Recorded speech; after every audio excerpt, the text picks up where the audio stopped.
大豆离奇失踪了。2020年，我国累计进口大豆10033万吨，首次超过1亿吨。另一方面，2020年国产大豆产量比2019年增加约6.5%，预计产量达到了1600多万吨。但是，就是在这样的大背景下，大豆价格一路高歌，大豆压榨工厂更是直呼收不起，纷纷减产停工。这么多大豆都在谁的手里呢？据业内人士介绍，种植户手里大概还有2到3成，加工厂收了3成左右。贸易商表示手里有点但不多，中储粮收购价格低于市场价格，所以没收到。大豆竟然就这样离奇失踪了。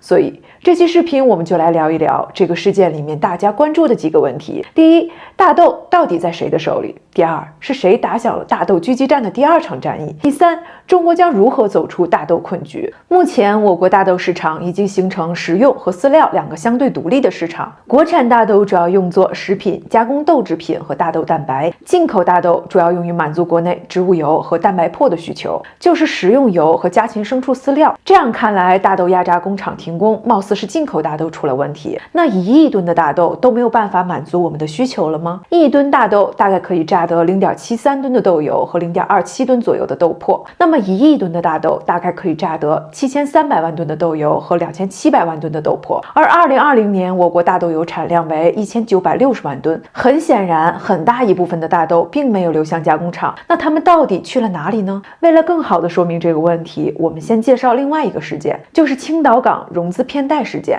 青岛港于1892年开埠，位于中国环渤海港口群及长江三角洲港口群的中心地带，是我国第3大外贸口岸，占有东北亚港口圈的中心位置，是重要的国际港口枢纽。青岛港融资骗贷事件的主要责任公司为正德资源控股有限公司，他们利用同一批氧化铜和电解铝与仓储公司分别开具仓单，利用银行间信息不对称，质押给不同银行重复贷款。青岛港事件曝光后，一时间引发了恐慌，银行首先缩紧信贷，众多涉事企业不得不抛售库存换取现金，市面上铜的供应开始大幅增加，铜的价格应声下跌。进口融资是当前国内许多企业获得低成本融资的重要渠道。世界4大粮商之一的邦吉集团曾经由于对大豆市场需求的误判，导致了超过3000万美元的损失。当时受到这个事件影响，纽交所邦吉的股票一度大跌10.8%。他公开表示，中国的一些金融玩家以低息贷款大量购买大豆，然后将囤积的大豆变现，以较高的利率将获得的资金转贷给个人借贷方。这就是我们曾经听说过的影子银行，用的正是和青岛港一样的操作手法。那邦吉集团的说法是导致这一次大豆离奇失踪案的罪魁祸首吗？要知道，这一次大豆离奇失踪案主要受到影响的是哈尔滨部分粮油厂，比如黑龙江93粮油、龙江福粮油，他们生产的都是非转基因大豆油，所占据的食用油市场份额很小，但是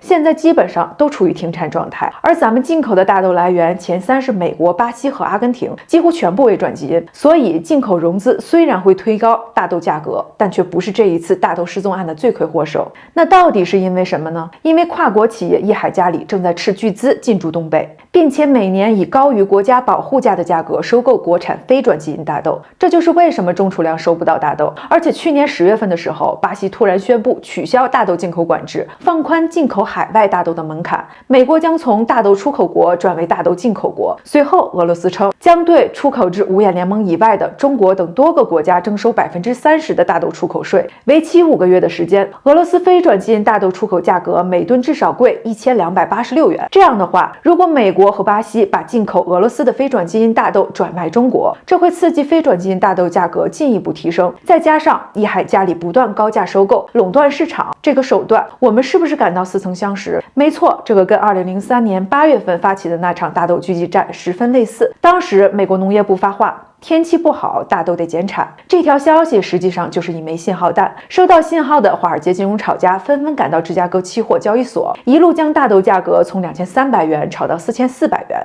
并不断散布价格还要继续上涨的谣言。而中国的压榨企业由于恐慌心理，在1吨4300元的高价下抢购了800多万吨的大豆，然后农业部又调高产量数据，炒家们接到信号反手就是个做空，大豆价格骤然下跌，导致中国70%的大豆压榨工厂停产，大量企业倒闭。随后4大粮商进场收购了70%的停工企业。2009年的中旬，美国大豆协会等农业机构在对中国大豆主产区黑龙江省深入考察的时候提出建议，劝说大豆战中幸存的黑龙江放弃榨油生产。这一建议遭到黑龙江大豆协会的坚决否定，而且当时进口大豆价格走低，有家哈尔滨豆企通过大连港买进一批转基因大豆，结果黑龙江大豆协会立即召集所有的大豆企业进行座谈。后来在场的无论是国企还是民企都达成共识，不进口不加工转基因大豆。但是资本家们并没有放弃，他们再次打响了大豆狙击战。四大粮商中的 A 就是 ADM 公司，它与新加坡丰益集团共同投资组建了益海嘉里，它就是刚刚我们提到的斥巨资进驻东北的那家企业。它不断高价收购非转基因大豆，迫使黑龙江非转基因压榨企业停工，目的就是为了让倔强的黑龙江放弃榨油生产。由此，大豆的离奇失踪之谜告破。不进口、不加工转基因大豆，并不能实质性保护国产非转基因大豆。黑龙江省大豆协会副秘书长王小雨认为，按照目前国际市场的冲击，假如没有进一步的措施，可能不到10年的时间，黑龙江的大豆就会消失掉。那么我们要如何破局呢？其实从2014年开始，我国就连续出台了一系列保护国产大豆的政策文件。2019年3月出台了大豆振兴计划实施方案，实施大豆逆袭6步走。第一步就是计算大豆、玉米达到收支平衡点时的比价，以这个比价为依据进行合理补贴。第二步就是耕地轮作，同一种或同一棵作物在同一块地上种的第一年叫做新茬，第2年叫做迎茬，连续种3年就叫做重茬。重茬种植会导致地力下降，能引起死磕烂根、生长发育不良、产量低、卖相差、土传病害严重，所以我们就需要利用合理的补贴，引导实施像杂粮、玉米、大豆的这种轮作模式。第3步就是大豆高标准农田建设，建设1亿亩大豆生产保护区。前面2步只是准备工作，这一步开始就是打地基，在这个保护区搭建高效节水灌溉设施，保证一个好的生产环境。第4步，提高大豆的制种和育种水平。全国大豆平均亩产124公斤左右，美国大豆亩产高达304公斤。从国际比较来看，中国大豆的单产水平仅为美国大豆单产的40%，为其他巴西等大豆主产国平均单产的68.9%。其实从2008年开始，河南省农科院就开始收集全球大豆种子资源2000多份，通过杂交法进行选育，培育出了正1307和正1311这2款种子，连续4年单产超过300公斤。2019年和2020年连续创下全国100亩实收高产记录。但是跟美洲的大豆品种相比，在抗病、抗除草剂和出油率上还有一定的差距，而且传统育种用时非常长，10年8年很正常。但是值得庆幸的是